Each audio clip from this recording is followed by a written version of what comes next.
Hi everyone, welcome back to another episode from Gameplay Classic. Today I'm going to be guiding you through how to change your guild name in Free Fire. To change your guild's name in Free Fire, open up the Free Fire app and from the main lobby, go ahead and tap on your username at the top left. Now tap on the guild's name at the top of the screen right in front of the gear button and then click on Go to Guild.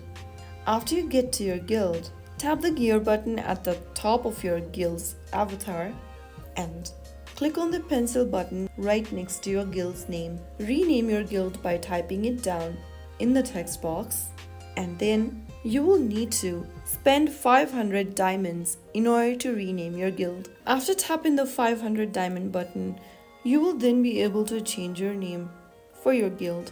Remember that only the guild's leader has the authority to change the guild's name. Ensure that the new name is unique and adheres to Free Fire's naming guidelines. So that's how it's easily done. I hope you found the video helpful. If it was, don't forget to like, share and subscribe the channel for more Free Fire tutorial. I'll see you in the next video. Thank you for watching.